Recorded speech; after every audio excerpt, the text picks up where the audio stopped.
Assalamualaikum warahmatullahi wabarakatuh. Semangat pagi anak-anak. Salam sejahtera untuk kita semuanya.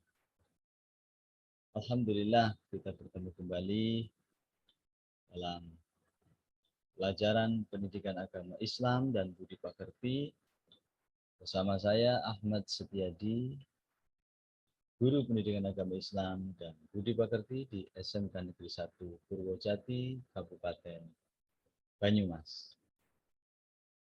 Baiklah anak-anakku, khususnya untuk anak kelas 12. Di semester Gasal ini ada materi Al-Quran, yaitu Al-Quran surat Ali Imran ayat 190-191 yang mengandung tema tentang berpikir kritis. Anak-anakku, materi pada kali ini tujuannya adalah pertama, kalian nanti mampu menganalisis dan mengevaluasi makna dari Quran surat Ali Imran ayat 190-191. Yang kedua, kalian mampu membaca dengan baik dan tartil sesuai kaidah tajwid. Dan yang ketiga adalah kalian mampu mendemonstrasikan bacaan-bacaan tersebut. Dan yang keempat adalah diharapkan nantinya kalian mampu menyajikan keterkaitan antara sikap kritis, berpikir kritis, dengan ciri-ciri ulul albab.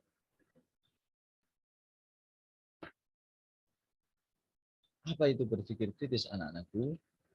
Berpikir kritis adalah berpikir secara jernih dan rasional yang meliputi kemampuan untuk berpikir reflektif dan independen.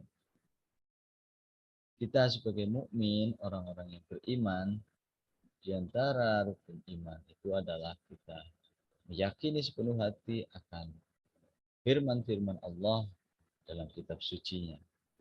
Dan kitab suci yang kita pegangi adalah Al-Quran. Al-Quran bukan sekedar untuk dibaca, lebih dari itu kita perlu mengkajinya, menggali isinya, yang kemudian kita refleksikan dalam sikap dan tindakan positif kita dalam kehidupan sehari-hari. Anak-anakku, untuk materi kali ini yang akan kita bahas antara lain adalah bacaan itu sendiri. Bunyi dari Quran surat Ali Imran ayat 190-191 beserta terjemahnya. Kemudian asbabun nuzul atau sebab diturunkannya ayat ini. Dan yang ketiga adalah tentang ciri-ciri seorang yang ulul albab. Dan yang keempat, apa manfaat dari berpikir kritis. Ini yang akan kita pelajari bersama. Mari kita awali dengan baca basmalah bersama. Bismillahirrahmanirrahim. Yang pertama anak-anakku, yaitu tentang bacaan dari Quran surat Ali Imran ayat 190-191. Mari kita dengarkan bacaannya sebagaimana yang akan kita tampilkan sebentar lagi.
فقنا عذاب النار.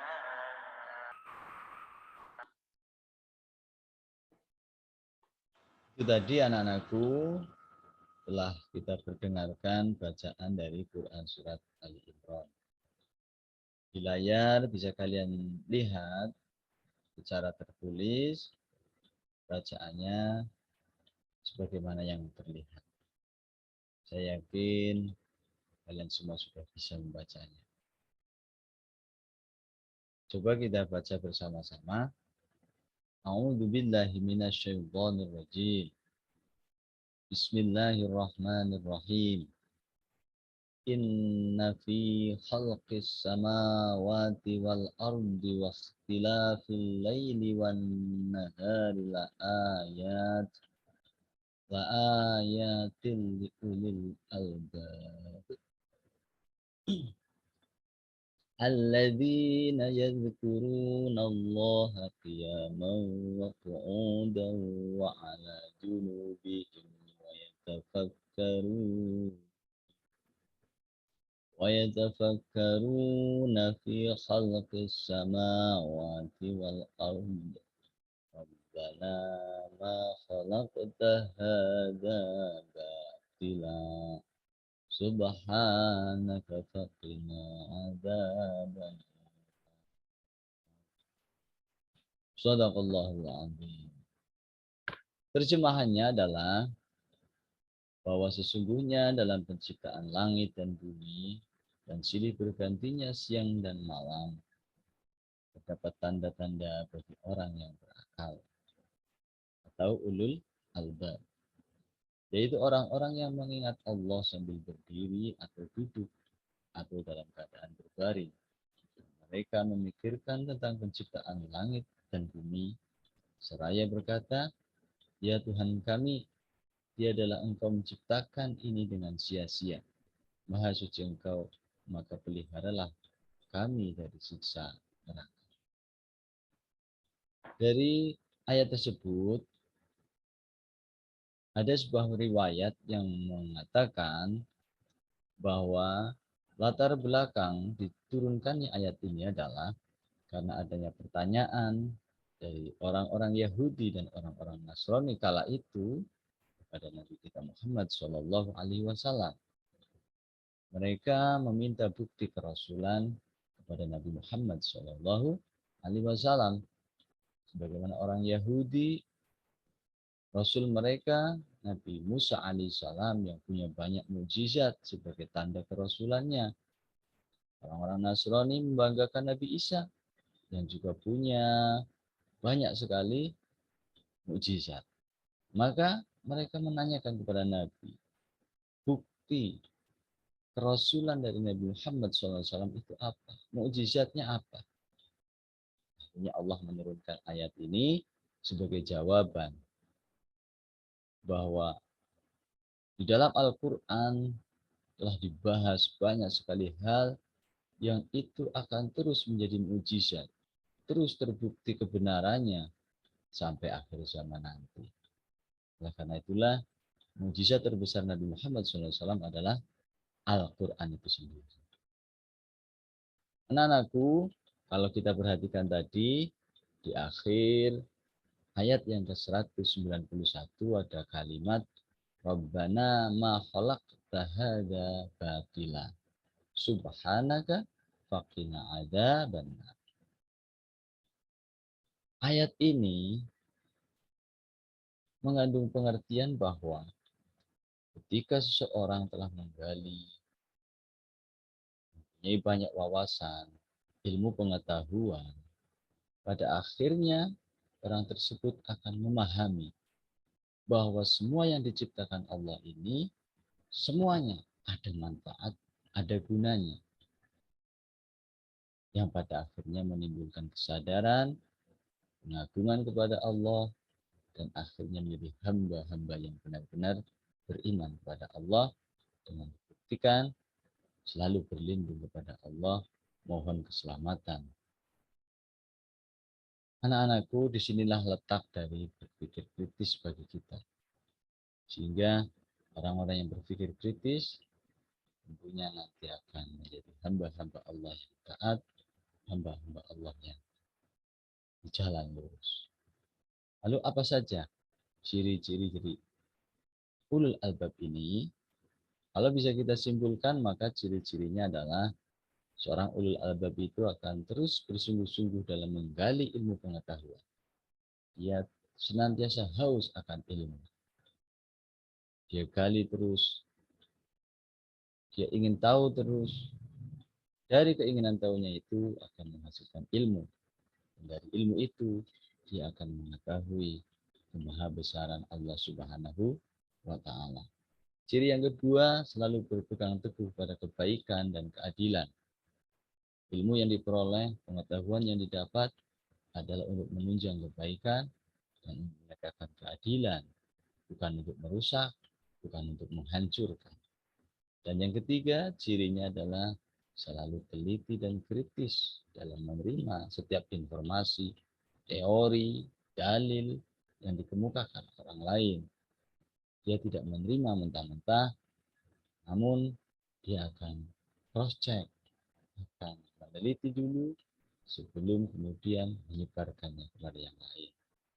Yang keempat, cirinya adalah sanggup mengambil pelajaran dari sejarah umat-umat terdahulu. Sebagaimana Al-Quran banyak menceritakan sejarah umat terdahulu, maka itu menjadi pelajaran. Pelajaran yang berharga. Bagaimana agar kita selamat. Bagaimana supaya kita tidak kena azab seperti umat-umat terdahulu yang mendurhakai Allah Subhanahu wa Ta'ala. Dan yang keempat, cirinya adalah selalu istiqomah dalam ibadah. Dan yang keenam, punya rasa khasyah, punya rasa takut kepada Allah. Takut dalam arti yang positif, yaitu takut yang menjadikan orang tersebut yang dekat kepada Allah, memohon keselamatan di dunia dan lebih di akhirat. Mari kita lihat contoh-contohnya. Beliau-beliau yang ada di gambar ini adalah para ilmuwan muslim. Beliau taat ibadah. Beliau berwawasan agama yang luas. Namun dari ilmu-ilmu itu, dari menggali Al-Quran itu, beliau menjadi tokoh-tokoh dalam ilmu, dalam pengetahuan, dan bahkan berinspirasi bagi ilmuwan-ilmuwan hari ini. Ada yang ahli matematika, ada yang ahli astronomi, ada yang ahli dalam kedokteran. Dan beliau-beliau ini menggali dari sumber agama Islam, yaitu dari Al-Quran dan juga dari hadis-hadis Nabi Muhammad Shallallahu Alaihi Wasallam. Coba kita buktikan, apakah memang Al-Quran telah bicara banyak ilmu pengetahuan? Kita ambil contohnya, anak-anak. Ini, ketika seorang menaiki gunung yang tinggi, ternyata akan sesak dadanya, terasa susah untuk bernafas. Dan ketika orang ke antariksa, melewati atmosfer bumi, maka di sana mereka dapat melayang karena merupakan ruang hampa udara. Teknologi membuktikan itu, ilmu membuktikan itu. Namun ternyata 14 abad yang lalu Allah telah menyindir tentang sesaknya dada, susahnya bernafas ketika berada di ketinggian. Bahasa sindirannya Allah dalam Al-Quran surat Al-An'am 125. Dan barang siapa yang dikehendaki Allah kesesatannya, orang-orang yang tersesat, itu diibaratkan oleh Allah. Niscaya Allah menjadikan dadanya sesak, lagi sempit, seolah-olah ia sedang menaiki langit. Itulah, dadanya sesak dan sempit, seolah-olah ia sedang menaiki langit. Ternyata dari sini menjadi inspirasi ilmu dan dibuktikan oleh teknologi. Maha benar Allah. Selanjutnya, ada teori dari seorang ilmuwan tentang asal kejadian bumi, asal kejadian alam ini, yaitu teori Big Bang, ledakan besar. bahwa dulu alam ini adalah satu padu. Kemudian terjadi letusan yang besar, akhirnya semua benda-benda itu berterbangan dan menjadi planet-planet, menjadi susunan tata surya yang seperti sekarang ini. Dan itu telah terdapat dalam Al-Quran. Dalam surat Al-Anbiya ayat 30 misalnya, Allah telah mengatakan, Allah berfirman, dan apakah orang-orang kafir tidak mengetahui bahwasanya langit dan bumi keduanya dahulu adalah suatu yang padu. Kemudian kami pisahkan antara keduanya. Inilah bukti bahwa Al-Quran adalah inspirasi ilmu, namun itu hanya bisa digali apabila kita mau berpikir secara kritis. Satu lagi anak-anak, ditemukan ada sebuah lautan yang ternyata punya dua air yang berbeda. Satu tawar dan satu asin. Dan hal ini ternyata bisa kita lihat di dalam Al-Quran. Al-Quran surat Al-Furqan ayat 53. Wa huwa alladhi marajal bahrain. Hada azbun furat. Wa hada milhun ujaj. Wa ja'ala bainahuma barzakhaw wa hijran mahjura. Dan dialah Allah yang membiarkan dua laut yang mengalir berdampingan. Yang ini tawar, lagi segar, dan yang lain asin, lagi pahit. Dan Allah jadikan antara keduanya dinding dan batas yang menghalangi. Tidak pernah bercampur. Dan baru ditemukan akhir-akhir ini kebenaran dari Al-Quran. Padahal 14 abad telah difirmankan Allah. Umat Islam, umat terbaik, asal mau berpikir dan kritis dan mau mengeksplorasi dari Al-Quran. Anak-anakku, akhirnya apa sih manfaatnya kita berpikir kritis ini? Yang pertama, mengambil hikmah dari semua ciptaan Allah. Dari semut yang kecil, asal kita mau memikirkan betapa hebatnya semut. Binatang yang kecil, punya organ yang kecil, namun semuanya lengkap. Bahkan bisa mengandung, bertelur, luar biasa. Yang kedua, menjadikan kita arif dalam menghadapi lingkungan yang membuat kita tidak nyaman. Dan yang ketiga, mendorong untuk melakukan penelitian untuk menemukan sains dan teknologi-teknologi baru yang bermanfaat untuk manusia. Inilah anak-anakku, pada pertemuan kali ini untuk menggugah kita bahwa kita punya pusaka yang luar biasa, yaitu Al-Quran.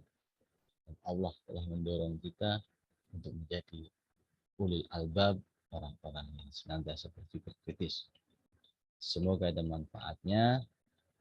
Sampai bertemu pada pertemuan berikutnya untuk menggali lagi ayat-ayat Al-Quran agar kita menjadi orang-orang ulul albab. Sekian, banyak kurangnya mohon maaf. Assalamualaikum warahmatullahi wabarakatuh.